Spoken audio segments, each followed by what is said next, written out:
We start tonight with a weather impact alert. A cold weather advisory is now in effect. Temperatures are dropping, and this is going to be a sting with staying power. In fact, we're already seeing dozens of school closings and delays coming in. You'll see those crawling at the bottom of your screen and over on WTHR.com. Thanks for inviting us in. It's now 11 o'clock. Rob's in tonight for Angela. Freezing temps, accumulating snow on the way. I mean, we're talking about a mess for the weekend. Yeah, and a complex system, too. Right. One that's going to have several different aspects to it. So I want to give you a simple timeline. Then I'll give you some of the details because I know you all want to see how low the temperature is going to be and how much snow is going to fall. I have that for you. Let me show you this. I've been using this graphic, but I've made some updates here. Bitter cold for Friday, then 2 waves of snow. One arriving on Saturday with some light snow, another wave arriving on Sunday before we go back into the bitter cold. Tonight, temperatures are going to be in the single digits. We'll have wind chills well below zero. 15 to 20 below zero is what we're expecting by early tomorrow, and probably not going to improve very much through the day. Most of the day we'll see those numbers stay the same. Wave number 1 of the snow on Saturday is going to be a dry snow, a very powdery snow that will blow around and perhaps drift around all over. That's going to make travel difficult, but this should be relatively light. The heavier snow, the main event, so to speak, will arrive really late Saturday night and into your Sunday before the bitter cold returns. Temperatures are currently into the 20s, but they are about to drop in a big way. We're expecting 4 for our overnight low temperature and likely staying in the single digits the entire day, with feels like temperatures by sunrise tomorrow 10 to 15 below zero and then staying well below zero all the way through the day. If there's any bit of good news, it's that we could see a good bit of sunshine for tomorrow. It's going to be cold, but the sunshine might be good news. This is what we're expecting for the snow that will arrive Saturday and continue into Sunday. This does take into account both aspects of that storm. The powdery, fluffy snow that's expected on Saturday and a little bit more heavier, not necessarily heavy, but heavier snow on Sunday. 6 to 10 for Indy is what we're expecting. You go south from there and the numbers go up pretty quickly. You go north from there and we'll likely not see quite as much snow. There's a lot of detail in this, including the timeline. If you have any plans this weekend, stay tuned. I will walk you through this hour by hour. All right, Rob, thanks so much. Hoosiers right now getting ready for that storm. They are stocking up on items so they can hunker down for a couple of days. Alex Almanza saw the mad dash for groceries and supplies tonight. This Kroger at 116th and Allisonville Road is just one of many examples of shoppers wanting to cross off their grocery lists early as an impending snowstorm makes its way into central Indiana this weekend. In typical Hoosier fashion, the snow hasn't started yet, but the shopping for pantry must-haves has. The water section's completely gone, so I'm really glad that I snagged the last 2 gallons of water, some bread, a bottle of white wine, so essentials. Yeah, essentials. Really making shrimp scampi tonight. Thank you, be safe. For this Kroger and Fisher's, it's all hands on deck. We have extra staff that are helping take care of customers, and then we have extra deliveries of food that are being brought in over the next couple of days so we can get replenished. While there's plenty to go around this weekend, some shoppers say they don't want to risk a last-minute trek. Everything that I got should last me until like next week. The call before the storm looks like a full cart. What's left after the storm? Hopefully a clear sidewalk. We fill a lot of propane tanks, a lot of salt.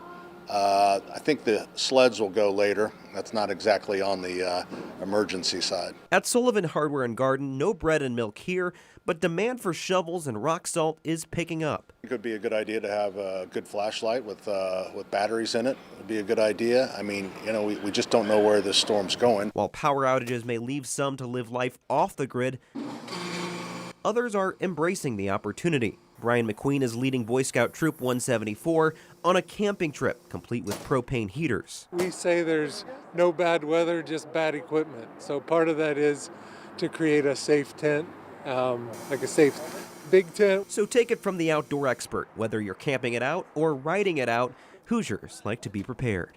Experts also say stocking up on non-perishable food items is also key. Of course, stores like this are going to be making sure that extra shipments are made throughout the weekend to keep shelves stocked. Alex Almanza, 13 News. Well, we are seeing a convergence of big stories this week, the cold and the IU football championship win. So when fans gather for the big celebration on the IU Bloomington campus Saturday, it's going to be really unpleasant outside and possibly risky. Right now, plans call for a party at Memorial Stadium starting at 1 o'clock Saturday afternoon.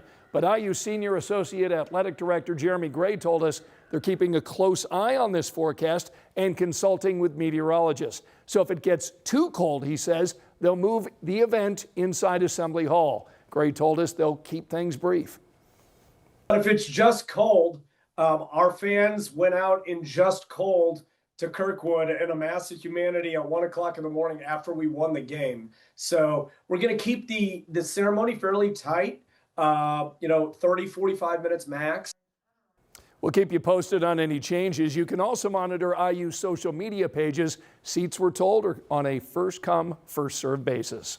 Tonight, IU fans got ahead of the cold to do some celebrating indoors. Not a bad move. Fresh off that national title, Omar Cooper and Kaylon Black met with Hoosier faithful in Bloomington. Our Logan Gay got a chance to chat with the guys and the fans who lined up to meet them. This is an opportunity that these Hoosier fans will never forget, a chance to soak in that title win with football stars Omar Cooper Jr. and Kaylon Black. One after the other, IU football fans wrapped around the Academy Sports and Outdoor store in Bloomington, all for one reason, to grab a photo and autograph from the national champions. I think it's awesome. I mean, being able to connect and see the athletes and obviously get the autograph signed is overall a once-in-a-lifetime thing. More than 300 people waited in line, each hoping to get just a minute with the players. Among them, high school football player Landon Smith. He came with his football, dreaming of one day following in Cooper Jr.'s and Black's footsteps and becoming a Hoosier. And I just can't believe I'm able to get my football signed, and it's probably so exciting to be them. That inspiration is exactly why Katie Wagner brought her kids. Her sons also play football.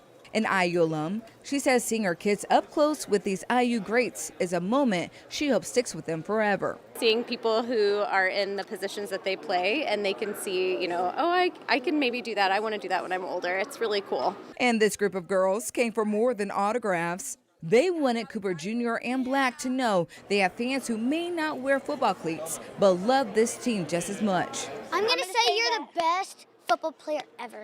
You guys are the national champions. You guys deserved it. I'm going to say that you're such an amazing person and that you're so good at football, and I love you. Cooper Jr. and Black returning that love with every signature, smile, and picture. This is the reason why I play football. I love doing this, being able to give back to the community and be able to have fans, little kids come out and support. It means a lot to just be out there and working hard and everyone's seeing it and taking notice, and they love me for it. In Bloomington, Logan Gay, 13 News. Now, what a great turnout there, and not far away, fans got to take part in the trophy tour. The Hoosiers' new hardware making a stop at Walmart in Bloomington. This turnout for the meet and greets and photo ops was a clear sign of what this moment means to all the people who have been following this team.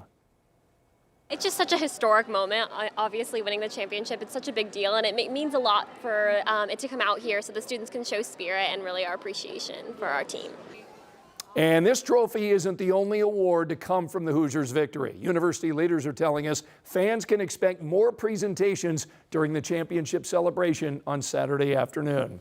No signs of Fernando Mendoza in Bloomington tonight. That's because he's in New York. Tonight, the Heisman Trophy winner scheduled to appear on The Tonight Show. And then tomorrow morning, you can catch him on The Today Show. He'll be in studio talking about the win, his Heisman, and what's next. That's expected to air in the 7:30 half hour tomorrow morning. You can watch both of those shows right here on Channel 13.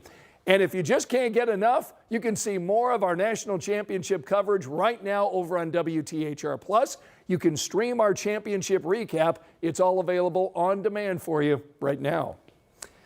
Tonight, the FBI is investigating the death of Colts owner Jim Irsay. That's according to new reporting from the Washington Post. The newspaper cites a federal grand jury subpoena.